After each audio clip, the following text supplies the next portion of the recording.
Is everybody coming in?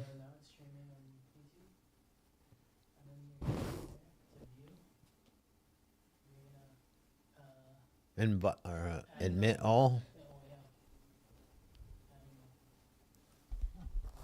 All right, we got some Dude, people. I love that G. Welcome to the Great British Baking Show. You gotta Mute everyone. mute to everyone. Now, fine. Dun, dun, dun, dun. The bakery has got a classic celebration signature. Dangerous taco poplar, multi-leg technical, shut up. Dun, dun, dun, dun. Welcome, y'all. We had to mute everybody. Bear with us. Bear with us. We are training some new engineers tonight, so this is their first time doing our Zoom meeting.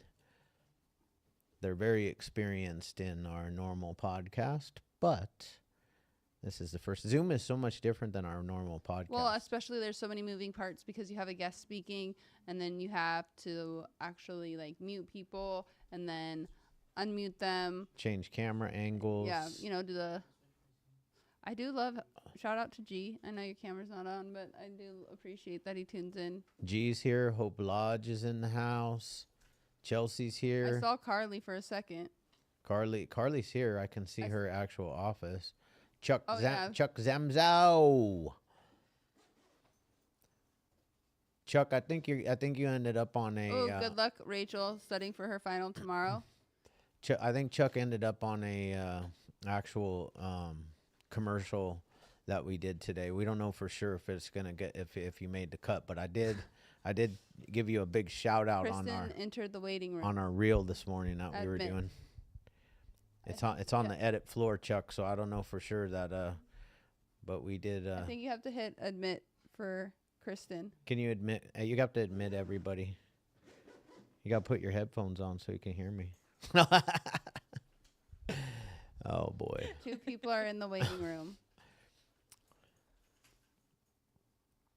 2 more in the waiting room.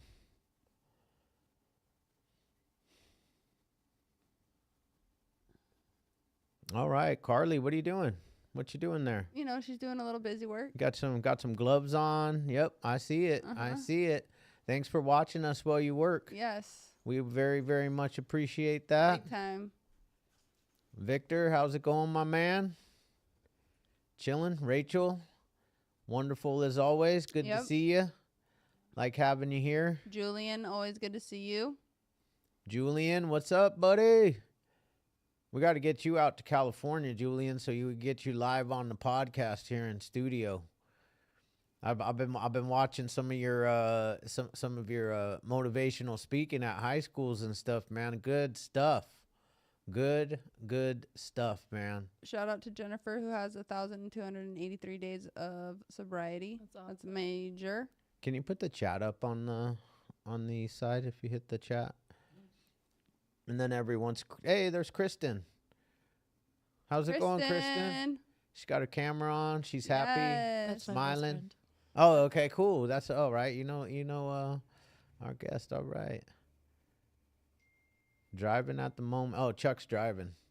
All right, Chuck. Well, we'll keep talking about you. We did a reel this morning. It was really funny. I think we were doing a personality test or something, or we were talking about something, and somehow your name came up, and you know how we like to sing your name. Zamzow. It's a great last name, Chuck. It is.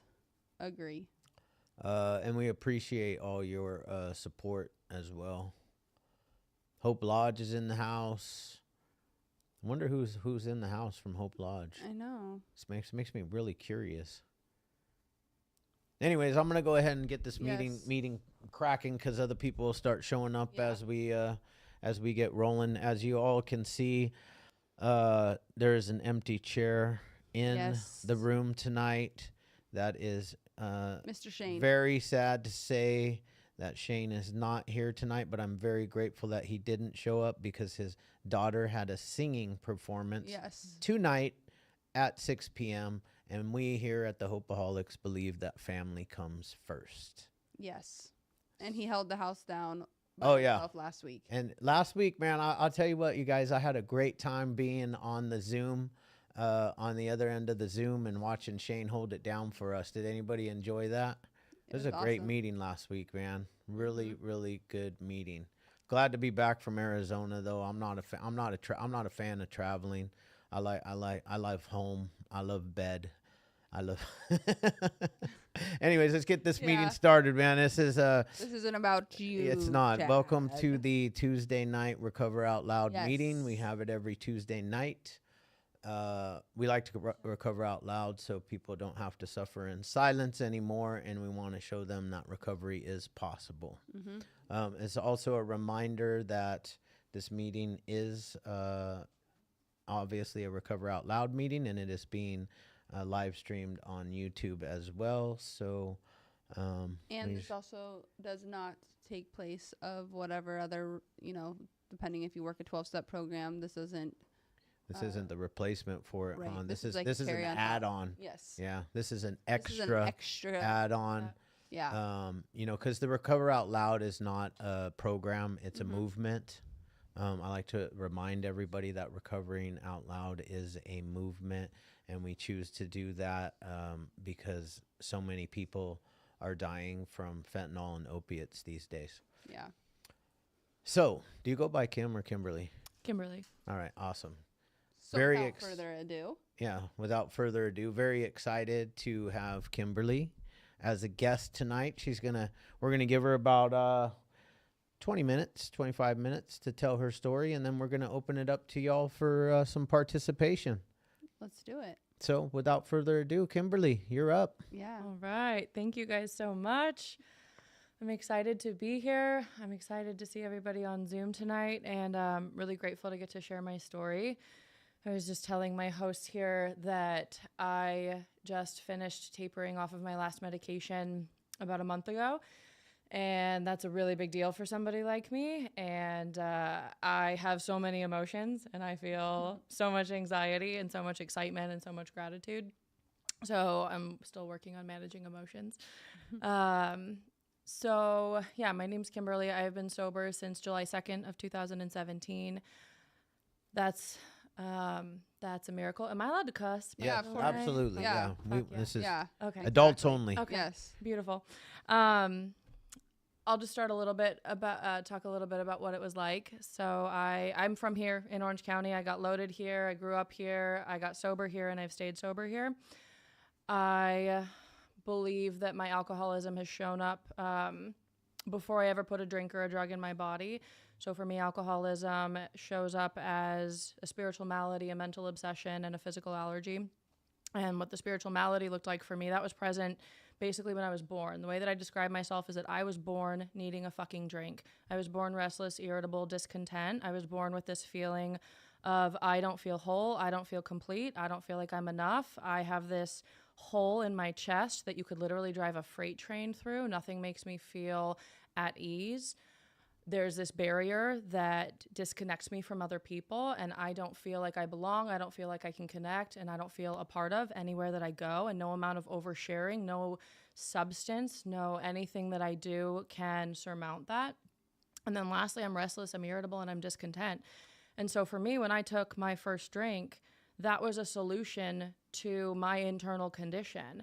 I didn't pick up a drink because of anything that was going on the outside. I picked up a drink because of what was going on internally, and I needed relief from that. So when I found drugs and alcohol, it was the answer to all of my problems, and I said, I'm going to pursue this for the rest of my life in a way that I've never pursued anything else.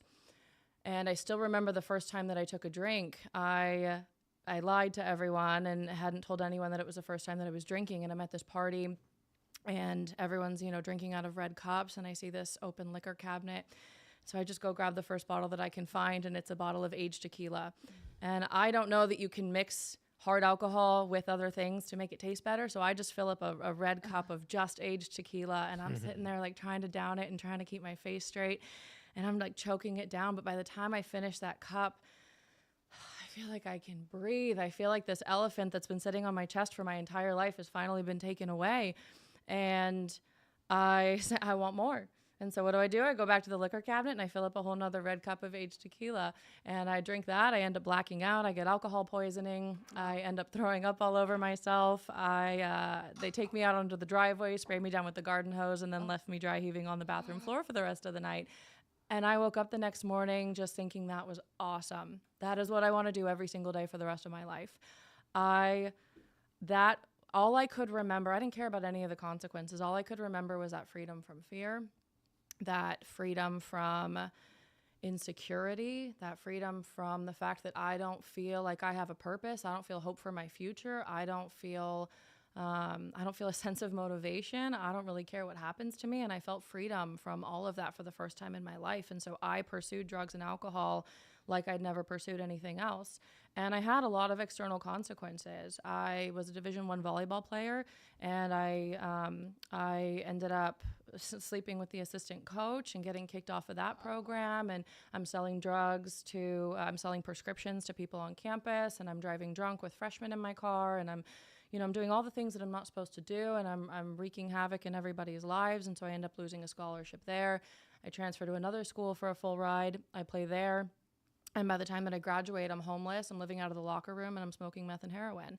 I'm anorexic. I couldn't even practice. I was supposed to go play professionally in Europe afterwards, and I couldn't because I couldn't even get through a practice without passing out or throwing up. So I end up graduating barely, and I felt that, okay, this is now I can go pursue drinking and using the way that I want to with nothing holding me back. And that took me to a really low bottom, homelessness, hitchhiking across the country, panhandling, living in trap houses and bed bug infested apartments, abusive boyfriends, untreated alcoholism, just absolute chaos. But the thing is that the drugs and the alcohol were still working. And so that external bottom didn't really affect me that much. It wasn't until my boyfriend from high school, we've been on and off since high school, and he ended up overdosing and passing away. And the reason that he was on a run was because I'd pushed him to relapse, because I didn't understand sobriety. I had no respect for it. He'd just gotten out of prison and he had some sober time, and I wanted someone to get loaded with me. And so I pushed him and I pushed him and I pushed him to drink and do pills with me. And he's a heroin addict, and he ended up overdosing and passing away. And so that was kind of that was my external bottom is how I refer to that. I was around 23, and I realized, okay, I have a problem, but the farthest that I'm going to admit my problem is that it's the hard stuff. It's the meth, and it's the heroin, and it's the motels, and it's the people. So I need to change my environment, and I just need to change the drugs that I'm using. And so, my whole life I'd really carried with me this belief that it was that I need to act on every impulse that I have. There is something deep inside of me. There's something deeply wrong. I've known that my entire life, that I am not like other people. There's something deeply different about me and something deeply wrong. And I need to keep acting on these impulses, and I have to get it out of my system. And if I can just get all of it out of my system, then one day I'm going to magically wake up and I'm not going to want to get loaded anymore. So I carried that belief with me for a really long time, and sort of this delusion that one day I'm going to wake up and just not want to get loaded, and I'm going to very organically and naturally reintegrate into society, and all of a sudden I'm going to be this normal person that I've never actually been. Those are the delusions that my alcoholism feeds me. So I go and I get a corporate job, and I start working in property management. I work in an office building, and it's, I show up and I wear my pencil skirts, and I'm managing, properties, and I'm drinking really, really heavily, and I'm doing cocaine in my car on my lunch breaks, and I'm smoking weed the second that I got off work, and I'm popping Adderall, and I'm popping Ativan, and I'm drinking really, really heavily with coworkers because that was super acceptable in that industry. And so I do that, and I manage. I manage for about 4 years, and jumped from, again, alcoholic relationship to alcoholic relationship. My thing is that I find men who will put up with my bullshit, and I mooch off of them. I stay in their apartment, and they don't charge me rent, and I run through their lives, but I also refuse to commit to them. And I tell them that they're an experience, and I tell them that they're disposable. And that's how selfish and self-centered I am. I do not care about other people when I am loaded. And so I did that my last 3 to 4 years. And I ended up hitting a bottom, and it was an emotional and a spiritual bottom that was far more painful than anything I'd ever experienced, homeless and strung out on hard drugs. And this emotional bottom at the end, it was my last 6 months of my addiction. the drugs and the alcohol stop working. So for me, the spiritual malady is treated by my drinking and using for a really long time. And occasionally I'll hear people who are sober say drinking and drugs was never fun for them. That absolutely blows my mind. I fucking love drugs and alcohol. I love them. If I could still be out there doing them safely, I'd 100% be doing that. And so I hit this point where it stopped working, and it stopped making my head shut off, and it stopped filling that hole, and it stopped making me feel for even just a minute that I could connect to other people. And so I really, really start spiraling, and my mental health starts deteriorating. And instead of getting high, I go into psychosis every time I get loaded, and I become violent. I wake up and I have no idea where I am half the time. I get kicked out of places. I assault people. I have suicide attempts. Now I'm self-harming again. I'm delusional. I'm hallucinating, and I want to die. And I was 27, and I'm sitting in my corporate job watching everybody around me build lives and careers and have kids and buy homes and change and grow. And I was so aware of the fact that I am not capable of doing what these other people are doing. And I'm never going to. I'm sitting here, and even though I made the external changes that I thought that I needed to, I'm sitting here with all the same problems that I've had since I was 13, since I was 15, since I was 21. I am the same. And no matter what I try to change on the outside, I am still me, and I can't get away from me.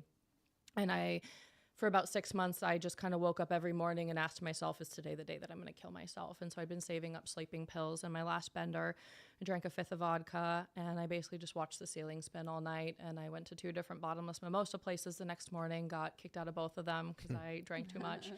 Go to a friend's bar and drinking there, and I end up causing a scene. I go into psychosis at this point, and so I end up causing a scene. She takes my car keys. I lose my shoes somehow. I never found those. And I'm walking barefoot for 6 miles down La Palma Boulevard, and I have police looking for me. I have my little brothers looking for me, and my brothers end up finding me, and I'm in psychosis, so I don't recognize them, so I try to attack them.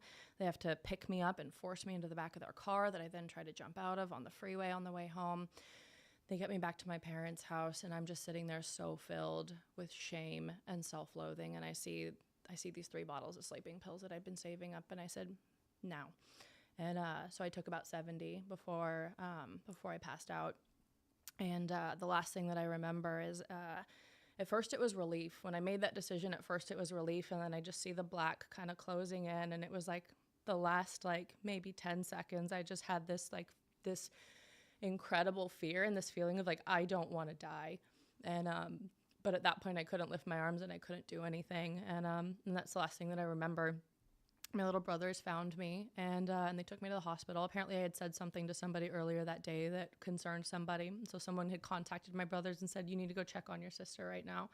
So they go upstairs and they find me and they take me to the hospital. I had a collapsed lung. I had to be put in a coma and was on life support. And I woke up in the hospital, and I remembered this prayer that I had said about 2 weeks. I think it was about 2 weeks before. And I am not a religious person. I've never been a religious person, but I'd said this foxhole prayer, and I just started screaming up at the sky, just saying, if there is anything or if there's anyone that's listening to me, please help me, because I cannot keep doing this. And all of a sudden I woke up in the hospital, and I just had this feeling that prayer had been answered. And for the first time, I just felt like I'm supposed to be here. It was the first time in my life I felt like I was supposed to be taking up that space that I was taking up. And so I had a lot of time to sit in that hospital, and I couldn't walk. I couldn't use the bathroom. I was sucking on ice cubes because it wasn't safe for me to drink water yet. And I couldn't eat food. And so I was in that hospital, and I had a lot of time to really sit there and reflect on who I was and how I'd gotten to exactly that place. And I had this moment of clarity that drugs and alcohol are my problem, and I need to get sober. And again, I went back to these beliefs of, one day I'll outgrow this. And I developed the belief also that the only reason I can't truly stay sober is because I don't actually want to. I don't want it bad enough. And if I just wanted it badly enough, then I could stay sober on willpower. And so I realized drugs and alcohol are my problem, and oh my God, okay, I'm going to stay sober. I'm committed to this for the first time in my life. And I get out of the hospital on a Wednesday. The first day that I can walk is a Saturday morning, and Saturday night I go out to the casino with friends. And again, I'm determined to stay sober, and I'm there, And that spiritual malady creeps back in, and I'm anxious, I'm on edge, I'm restless, I'm irritable, I'm discontent. I go, why the fuck did I think it was a good idea to be sober again? And so I'm like on edge, and somebody says, hey, do you want a drink? I go, yeah, I'm having anxiety. Yeah, I'll have a drink.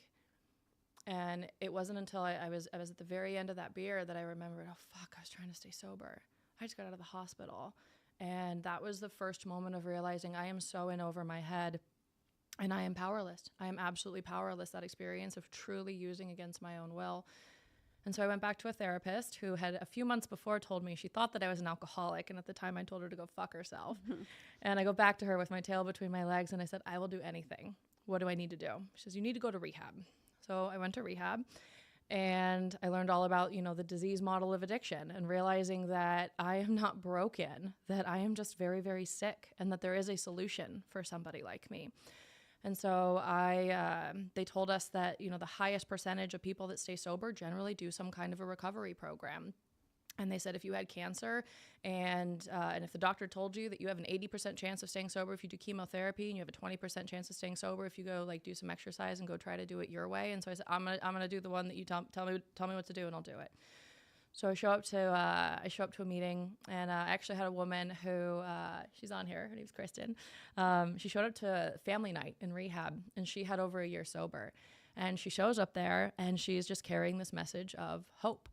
And she reminded me of me, but in the future and healthy and sober. And I saw myself in her. And for the first time, she had joy. She was so excited to be sober. She was so happy to be sober. She was full of life. She was talking about, she's like, we have this group of people and it's young people and we fellowship and we go out and we have a good time and we cook and we have game nights and we go play pool and we go to shows and we do life, but we do it sober. And it was, I call it my ray of hope moment, where it was just, I realized maybe that's a possibility for somebody like me too. Maybe just because I'm sober, my life doesn't have to be over. And so she took me to an AA meeting. And at that meeting, I found this sponsor. And for a lot of people, your sponsor, your mentor, they say, find someone who has what you want. And I did not want what my first sponsor had. She annoyed me. She was a little hippie, and her answer to everything was unconditional love. And she was way younger than me. And I did not particularly like her. But that woman told me things like, you are worthy of the space that you take up, and the best gift that you can give somebody is your authenticity.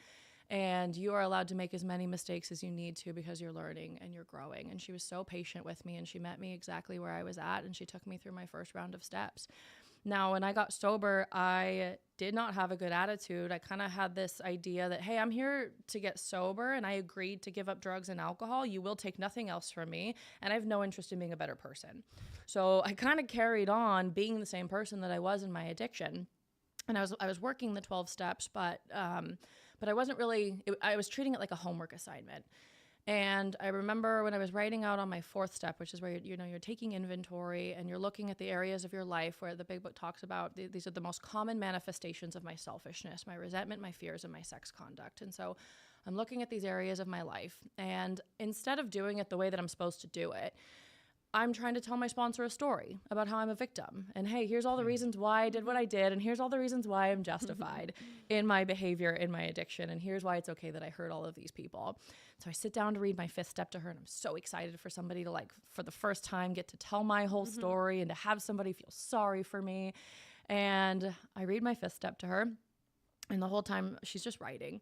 And I have no idea what she's writing. And at the end of it, she hands me a piece of folded up pieces of paper, and she says, "You're gonna go pray and meditate for an hour, and then you're gonna look at those.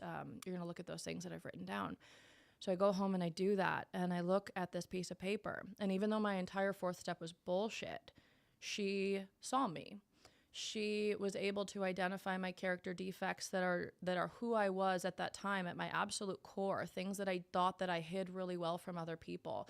Beliefs like vulnerability equals weakness and losing power, and the rules don't apply to me, and I don't have to work as hard as anybody else, and it's okay to use people the same way that I use drugs and alcohol. Sex is a tool and a weapon to get what I want. All of these beliefs that I carried with me. And I realized that I don't have to reveal myself to another alcoholic in order for them to see me. And that was the first time that I was actually dealing with the truth about who I was and about my condition.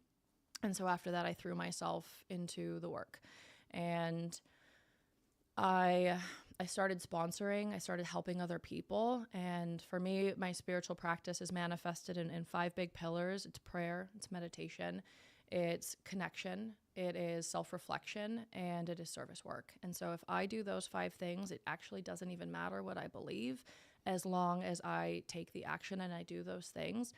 And I found that this idea of like spirituality and my conception of it, I used to think that I had to form a conception of a God or a higher power in order to connect with it. And then I thought that's actually really stupid, because if there's a person, if somebody's like, hey, I have this friend and you really need to meet them and get to know them, let me tell you a little bit about them. And then they're like, hey, my friend's here now, you should come meet them. And I'm like, no, I need to go ask everybody else what their opinions are about this person. I need to go research. Are there any books written about this person? Are there any movies about this person? Where can I read up about this person? It's like, no, just go talk to this person. I'm like, no, I need to form a conception of this person before I can have a conversation with them. That makes absolutely no sense. Right. The way that I form a conception of a higher power is I spend time with it. I sit and I pray and I meditate and I talk and I listen. And that's how I get to know a higher power the exact same way that I do another human being. I found that it is absolutely necessary for me to continue working on myself. And the life that I get to live today, I look absolutely nothing like what I did when I first came in here. I was skeptical and I was jaded and I was miserable and I was bitter and I was selfish and I was delusional, and I'm still some of those things. But today I'm 6.5 years sober. Amazing. I get to sponsor other women. I own 2 businesses, and I get to do work doing something that I absolutely love, and it doesn't even feel like work. I'm engaged and I'm getting married also to another alcoholic who is also sober. We're getting married next year. And I even like, just even the fact that I get to like try life off of medication was something that I was told when I was 14, I was someone who's going to be on meds my entire life. But the outside stuff is not what matters, because I've had the outside stuff without the internal peace, because I stopped doing the work. And what I found that I really need to focus on is that sense of joy, of love, of belonging, of purpose, of healing. And when I do that internal work, the outside doesn't matter. The outside can be really messy. The outside can be really orderly and nice and beautiful. But the promise in the big book is that it says we will have the joy of living even under pressure and difficulty. And that for me is what I've always wanted. I want to be okay no matter what's going on in my life around me. That to me is empowerment. That to me is hope. And that to me is serenity. So I'm so grateful for everyone that's been a part of my journey. I'm so grateful for people like you who are spreading this message and bringing hope to people, and recognizing that if I ever do anything alone, it's because I choose to. And that there are so many resources out there. There are so many people out there who care, who want to help you get better. And yeah, I'm just really grateful to be here with you guys today. Thank you. Dude, I was sucked in. I absolutely loved your share. I mean, I personally related to a ton of it. And what I love so much about it is, and this is why I'm like so grateful to be a part of everything that you have put together, Chad, is just because this shit works. Like it's so crazy, and I say it. You guys have heard me say this all the time. I hate the cliches of the rooms. However, I spit them all the time, because it's like, if you do the work and you really dive in, just as much as I dove in to get loaded, to grab a drink, to run and gun like I did, and I take that action and put it into my sobriety and do what is suggested, all of a sudden your life is insanely different. Like, the promises are real. They truly happen. I mean, you're getting married, like, it's bananas. Like, the things that can happen once we make the decision to actually turn our will and our life over to becoming sober is a beautiful thing. And it's amazing to hear your story, to see where you have gone from the very lows to where you are today, and then, you know, sitting here and sharing your story, because that's what it's about. It's about spreading hope and inspiration to others that are on that breaking point of, like, I don't know what to do. What do I do? Well, all you have to do is reach out and do the work. Yeah. my favorite part is always like when people talk about their recovery, and I really enjoyed hearing you talk about how you can develop a relationship with God, I know. with a higher I never power. heard that way of putting it, and I thought that Like was pretty literally, dope. it's all you have to do is spend some time. Totally. You don't Talk have to. You don't have to. You don't have to do anything. You don't have to have some conception of God. You don't have to have like a Bible version of God. You just start talking to God. Talk to your higher power. If God is a weird word, to call it a higher power. I always say like to like my sponsors and stuff, I'm like, talk to whomever you want to talk to, as long as you don't think you're running the show, because clearly your ass didn't do a very good job, because we both wound up in this room. Yeah. And that's not where I wanted to be in the first place. My best So thinking you ain't got good. me here. Yeah. You behind the wheel, boo boo, is not good. Yeah. So right? take a back seat. So Yeah. as long as you are talking to someone other than yourself, that you're not running the show, it's all that matters. You don't have to like try to put some heavy thing on it. And I think that's like where people do get caught. Like up I in talk that about it little all the time, but the first hour of my day, and I get up before normal people do, because I want to spend an hour with my higher power, bit. and I want to pray and I want to meditate before I do anything else. Before I go to the gym, I have a little thing that I actually spend 4 hours on myself every morning. Love that. It's right now, as of Monday, it was 3 to like 7, so it was like 5. It was still 4 hours, but now I'm doing from 4 a.m. to 8 a.m. Right, I spend that time with myself. So, but it's with God first, and my prayers and my meditation, and then I work on my health, like my physical health, and that comes in many forms of fitness, cold plunge, healthy eating.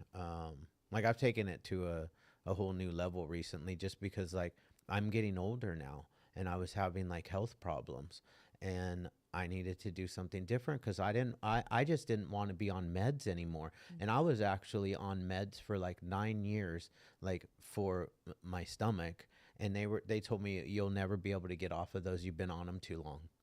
I've been off of them for almost like it's over 2 weeks. And I have zero stomach issues because of how I changed my eating habits. Oh, don't even get me started on the eating disorder stuff.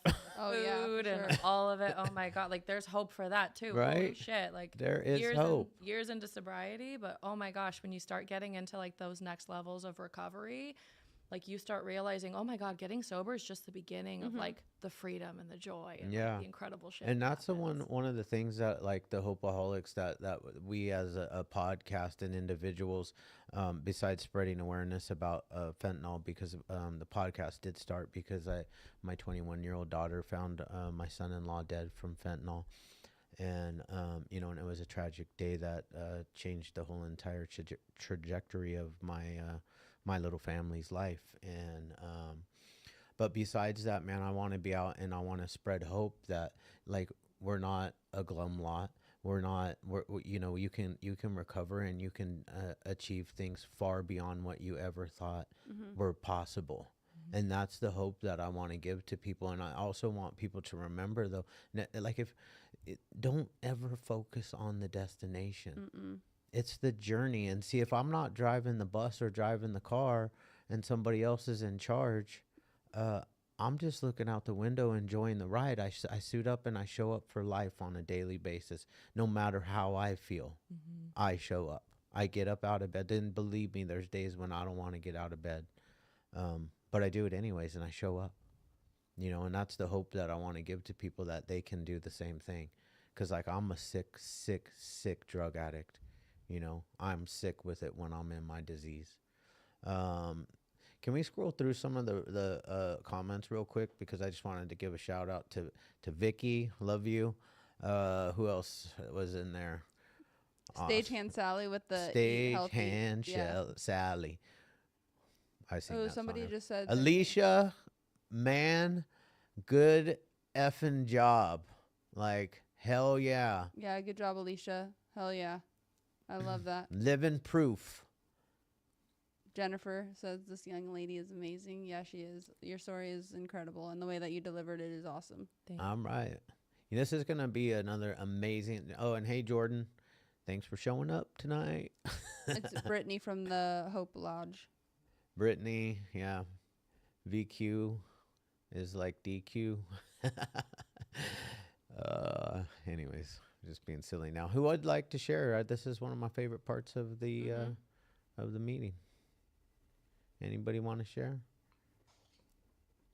If But not, look at you shared, and like you were saying, it's a little bit more nerve-wracking because you can feel a lot more of those feelings creep up, and you killed it, murdered it. Thank you. Knocked the ball out of the park. yep, amazing job. Look at Alicia's getting shout outs from everybody. Carly gave her a shout out. Stoked. Good to see you here tonight. Maybe you want to share, huh? Yeah. Give it a. Did I tell everybody that they need to raise their virtual hand if they want to share? I probably didn't. Well, I don't think you did. I didn't. Just a quick reminder that the shares are about 3 minutes or so. You'll hear. Actually, we have a new person, so. I don't know if you know how to do the sound. It's okay. Yeah, we'll just unmute Alicia. Yeah. Unmute. Ask to unmute. There we go. What's going on, everybody? How are you guys tonight? Hi, Alicia. Oh man, what a great share. I came into it like 10 minutes in, but what I got out of that is so much hope and peace that you have now in your life. And what I know from my experience is when you give it your all and you start taking every single suggestion that is given to you, life gets beautiful. You know, I was so against like listening to what the people in the program say about going to sober living, working the steps, because I really didn't want to deal with what was going on inside. You know what I mean? I didn't want to deal with the pain from my past, and it was just easier to numb it. And I just got so sick and tired of being sick and tired that I did whatever I had to do to stay clean. And because of that, I have 99 days today. And honestly, when I left Hope by the Sea, because I did leave against some advice, I'm like, everything in me wanted to stay clean, and I knew I wanted to stay clean, but like there was a part of me that was really honestly scared and like didn't think I was going to. But I moved straight into sober living. I got a sponsor with over 20 years clean. I threw myself in the middle. I go to 2 to 3 meetings a day. I go to therapy. I go to group 4 days a week. My full-time job is my recovery, and I got that opportunity, and I'm so fucking clean today. And you guys were like the beginning of that, Chad. If it wasn't for you giving me that opportunity to come down there and like get clean and get the fentanyl out of my system and just like get some clarity, dude, I wouldn't be here, honestly. Like I say that all the time, and I'm probably going to say that 5 years from now when I'm on this meeting, 5 years from now. Hell yeah. Y'all, you helped save my life, and I get to continue to save my life every day. So thank you for your chair. Yeah, it's great to be here. Hi, Carly. Love you, Carly. Jordan said that's amazing. Hi, too. Jordan. Yeah. Yeah, that's amazing. Hi, Jordan. Love you, Jordan. Jordan was in the beginning of all that too. She was like the first person I talked to. Hell yeah. Yeah, that's amazing. Keep doing it. Thank you, guys. Awesome. Thank you, Alicia. Chuck's up. Chuck's up.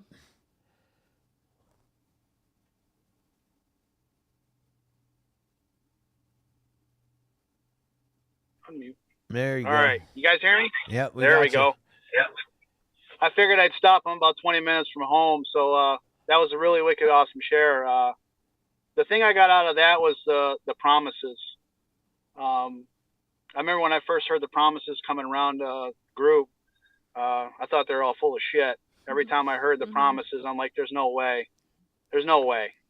And then I started seeing guys around the table living, and then people coming in and talking about things going on in their life. I'm like, I guess if I stick around here long enough, maybe I'll experience this thing. And then I got a sponsor, you know, great guy, kind of gruff, but I needed that. And I remember when I went through my 4th and 5th step with him, I remember him wadding up a piece of paper and throwing it at me. And he goes, let's try this again. And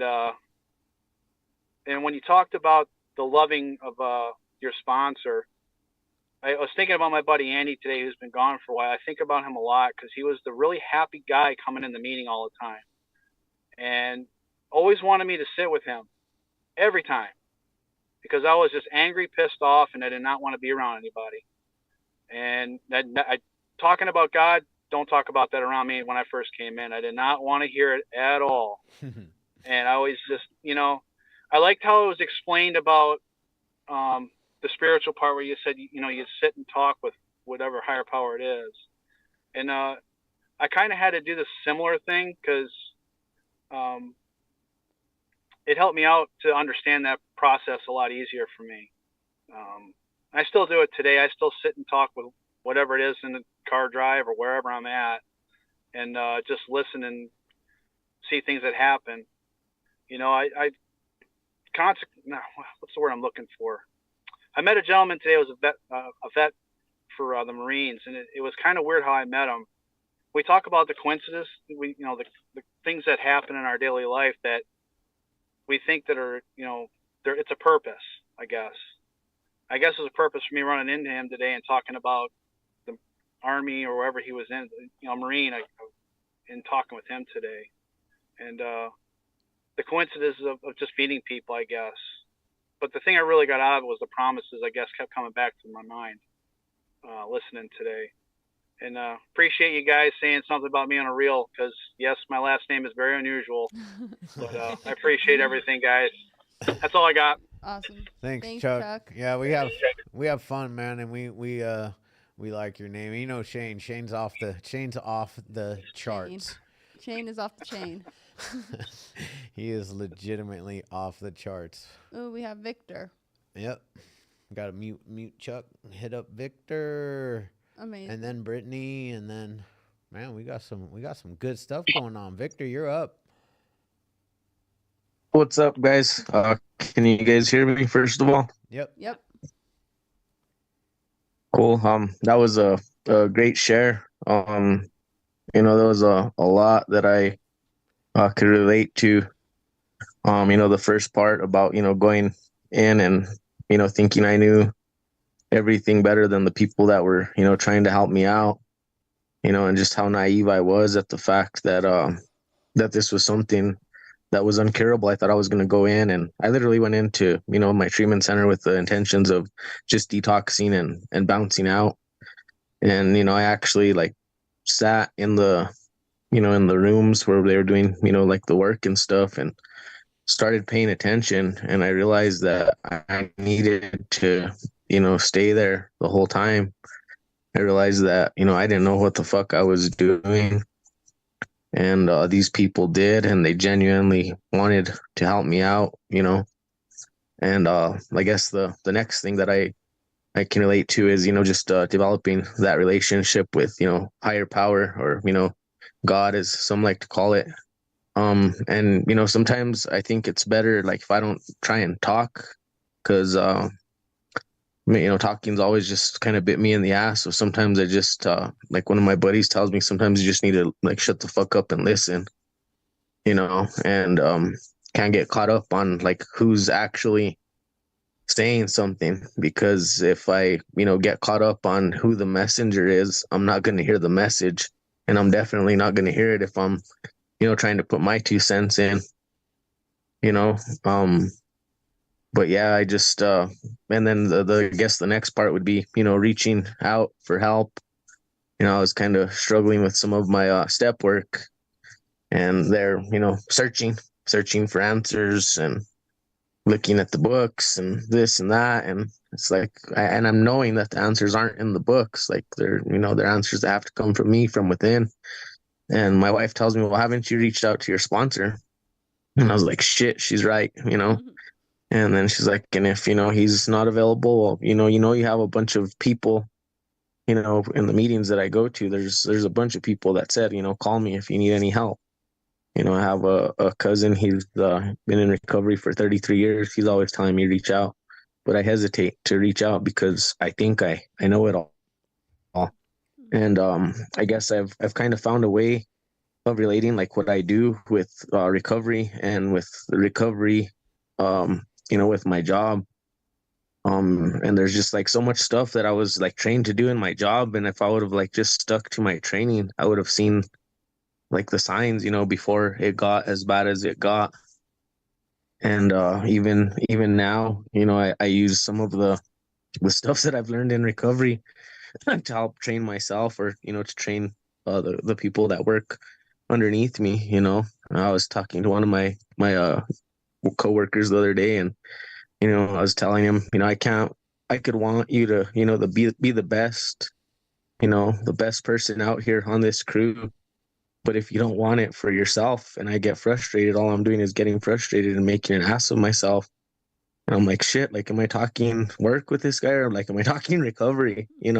So it's crazy how things go hand in hand, and everything can, we can practice everything in all aspects of our life. Just grateful to be here. Thank you guys for this platform. Thank you guys for everything you do. And shout out to everybody that's on here. You guys are all better than fuck. That's all I got. Thank you, Victor.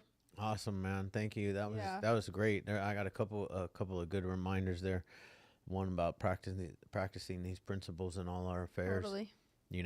And the other really good one that my sponsor used to always say to me. He used to always say, "Don't shoot the messenger." Oh yeah. So you can go in a meeting. You might not like the person in the meeting, but they might be the one that God's using to give you what you need today. Plus, if it bothers you, there's some Yeah, in it Totally. right. every time. Take a look in the mirror, huh? All right, Brittany, what's happening? Hi, how are you guys? Awesome share. Oh my God, I related to so many things, from the eating disorder and not having a higher power of my understanding. For a long time, I gravitated towards nature. Nature was my higher power for so many years, until I understood my own higher power today, and that is God. But it took me a long time to get to where I'm at, But a big thing that you guys talked about was the sponsorship. I love my sponsor, and I'm able to walk through a lot of things with my sponsor, Thank you, Chad, and, everything that you do, just, it's amazing, because with my sponsor's help and your help, I was able to sit still while my brother was still suffering, and now he's at the lodge. Wow. And it is amazing. Like, it was so hard to have faith and hold on and pray and really give it up to my higher power, and to sit still and to let someone go through their journey without interrupting, And that was like the most hardest thing, but I made it through. My little brother made it through, and, we're doing that today. And that's the rewards of this program. And I'm so thankful for you guys. And again, your share was so badass, and it was so amazing. And you're such a miracle too. And I love your story. And I wish we had more time to hear more in depth, because I would so be interested in hearing more. But thank you guys. Thank you so much, Brittany. Now we get to hear from the infamous Kristen. The infamous showed up to what was it? Family group? Yeah. I am Earth Angel. I'm horrible at I just muted I'm in my women's meeting too, but we're just not going to tell my sponsor that.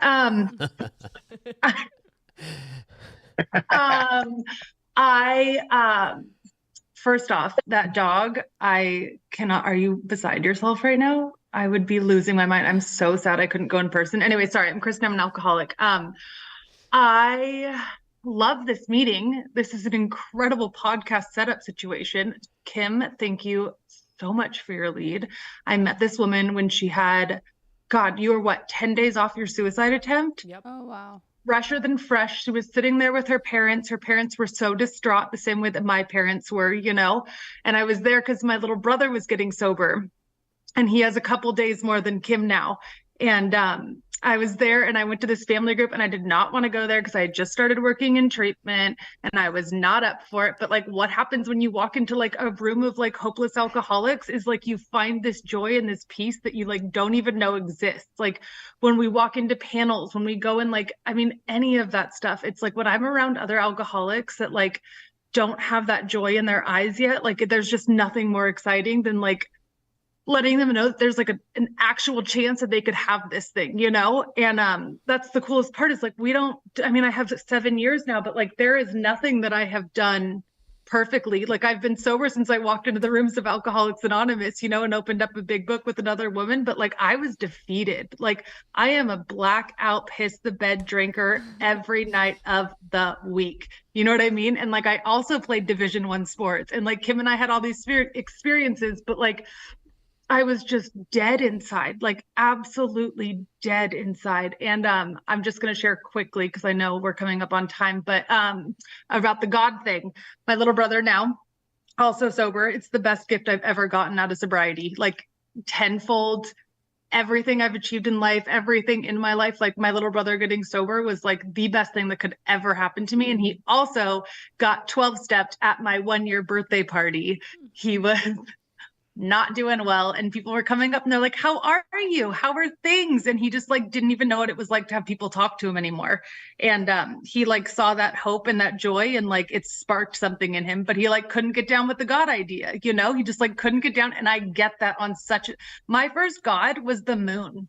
And like people would have conversations with me, and I was like, I'm not even going to play this like game that we're doing right now. Like, this is what it is, and this is what it stays. And then like for a while, it was my grandma, because she passed, and like she was also an alcoholic, and like all these different things, you know?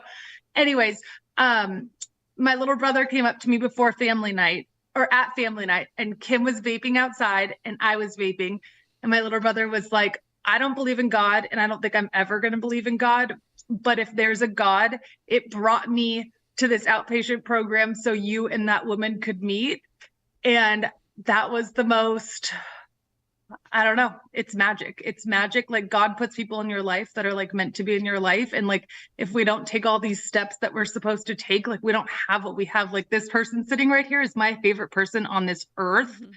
On this earth. And when I met her, guys, she literally said she wasn't going to stay. Like, I remember us sitting and talking, and I was just like talking about our life together, you know, because like I was a little more invested. And like when you're in the beginning of sobriety, like a year seems like an eternity. Sure. And I remember talking, and she's like, I don't know if I'm going to do this forever. And I was like, that does not work with my plans. I have made a lot of plans for us that is not going to fly. And it's just wild. Like, it's just wild. Like, you feel like life is so long when you're in your addiction, and now it just like flies by, and you can't believe that like you've walked through all of this with another person. Could listen to her talk forever. Thank you so much. Thank you for having me. Amazing. Now I'm crying. Yeah, that's awesome. Great share. Great connection, yeah, that's man. a beautiful thing. That what happens, like if you never walked in, you never gave it a chance, then you wouldn't have met Kristen. And wow, D1 athletes can drink like that. I'm fucking amazing. I'm a D1 athlete too. Huh? Whoa, Jesus Christ. That's why I related so much to what she was saying. What did you play? Soccer. Oh my God. Yeah. That's awesome. Yeah. Got like D1 athletes in the house, alcoholics that, you know, real alcoholics, none of the. You know, we compete to win. So we were trying to win out there. We were trying to win out there, you know? We do everything intensely. Clearly it didn't work out too well. But we're sitting here. We want athlete here from Oklahoma. All right. Okay. Let's go. Another one. Look at another one. The ladies are representing. It's awesome. Yes. 7 days clean today. Amazing. I did it without Suboxone, without any kind of aid, except for all natural stuff. And I feel better than I have in 10 years. So let's go. That's amazing. That is awesome. But yeah, I really related to the share as well. Thank you so much for sharing. Thank you. Thank you. And thank you for showing up. And I found you guys meeting when I was really in the thick of it, you know, like day 4 or 5, climbing the walls, crawling out of my skin. And I found you guys meeting, and I've always followed Natalie. I remember 10 years ago on WWE, the first time she turned down a drink. And I thought, you fucking go, girl. And because I've been doing this, you know, trying to get sober thing for a while. And so when I found you guys meeting, I was like, man, this is perfect. This was exactly what I needed. Thank you. I absolutely love that, Kat. I'm so happy that you're here, and I'm so happy for your 7 days, because I feel like the 7 days, the 14 days, that's why the first chip is the most important chip. because it's the hardest. And so you're doing it. Yes, and fog starts to lift, and like I put makeup on and went to the Yeah. store today, and I was like, Yes. yes, I can do hard things. Yeah, doing people stuff. Nice. Yes. Nice. And I'm so grateful that mine and Shane's evil plan with Natalie Eva Marie is saving a life. It's working. Yes. It's working. I want to know, was that on Total Divas that It she was. turned down a drink? It was. Okay. It was. All right. I still I gotta go back and watch this shit. But like hearing something like that makes me so appreciative of the fact that, you know, after talking to like my husband and my family, and deciding that I was gonna take the narrative for myself so that nobody could use it, because I was on a reality show in WWE, so I was scared that the girls were gonna find my mugshots or use it against me. But I realized when you own your own shit, what are you gonna say? Like in the And that's exactly what it was. yeah. So thank you so much for saying that, because it was a pivotal moment, I feel like, in my life to live like this is who I am, you know. I have to live and do this on a daily basis, and I better speak up and have the balls to shout it out on a national television, or else it could also take me out if I don't. Right. God, so thank you. Crazy. Well, that is awesome. I'm so glad. This is why we do this, and this is the kind of stuff that is like God shots. It's that spiritual Definitely. experience, those spiritual awakenings that, you know, even allow us to know that we're doing the right thing. Because you know, this podcast right here isn't about us at all. It's about all of you. We want to show people that that. Like, you can live a life beyond your wildest dreams. Sure. You can get sober, you can stay sober, and you can still have fucking fun. You guys, I wrestled in the goddamn WWE, and I've never wrestled a day in my life. Sober. That's how funny God is. You know what I'm saying? Sober. Yeah, sober, all of it, sober, which is actually even more mind blowing. So it's like, man, you know, it's crazy because it is true. I mean, I'm staring at a beautiful woman that has put in the work and is doing the deal, and your life is completely different than living in a trap house and doing things, you know? And yeah, that's what's beautiful. And I want to, you know, it's about the inside stuff, man, because when we're clear on the inside and we feel so amazing about ourselves, it's not about the external stuff. It's we get to do these cool things today. We get to do them. You know, and I don't really care about stuff. You know what? You just sparked me, off of what you said. And it's so true. And I never really thought of it that way. But when we're good on the inside, because that's really what I always struggled with, was trying to fill that void. It doesn't matter what is going on the outside, whether it's good, bad, because life is hard and shit's going to happen. Yeah. And whether it's in business, whether it's in, you know, your family, things are hard. So as long as you're taking care of the inward, you can rock and do whatever it is on the exterior. Well, and take that even a step further. When I'm not well internally, the external, even when it's good, becomes a fucking burden. Sure. Yeah. My fiance annoys me. Sure. My dogs are a stress. Sure. My business is too much, and I don't want to show up for any of it when I'm not Exactly. well. It's so true. That's why I do that. That's why I made a commitment years ago that the first hour of my day was going to be spent with God, because I can't handle my life, especially at this point where I'm at in my life. I can't handle it on my own. For sure. It's too much for me, you know? So, like, God is first before everything else in my life. Does Chuck still have his hand up, or did he want to share again? I think he just... He's shaking his head. No, okay. No, yeah, I think he just left it up. Well, does anybody have a burning desire? A burning desire. Whoopsie. My alarm's going off because my son starts. Oh, yeah, my son has his last year of varsity basketball, senior year in high school. He's got a tournament that starts tonight. So and because you're sober, you get to show up and actually root for your son and not embarrass him. Oh yeah, no, I wouldn't be there if I was That's using, true, man. I would not show up. I wouldn't show up just because I wouldn't want to embarrass him. You know, and plus I was probably working for the CIA. Yeah. On a mission, being chased by the FBI. But you guys, thank you all for showing up and sharing tonight. And this is every week. Yeah, it's every week. Bring a friend, tell a friend. This was a phenomenal, incredible meeting. I never leave here unsatisfied. Yeah, I know. I feel ever very, very grateful. So grateful for all of you guys. Thanks for showing up every week. Sure. Kimberly, thank you for coming in you. studio and showing up. Amazing. And Very much congratulations on appreciated. everything. Yeah. Congratulations on getting married. That is a big deal. We're both married. Been married for 7 and a quarter. I've been married a decade. Are they in the program or Nah, he's normies? a normie. Normies? Oh, yeah, I know. Nice. Yeah. I So look at lucky. him and I'm like, how? You study them. And I do. How do you do it? I look at him all the time and I'm like, how? Uh-huh. Like, dude, So I wish. confusing. Give me a piece of that logical brain because I am not it. But since we normally close out with our music, but we have to work on that. Oh yeah, we So got we'll go in. guys. I don't know. We forgot to tell our new engineer Emily. Yeah, shout out to Emily. Shout out to Emily. She's Emily's in the house. She's in the house.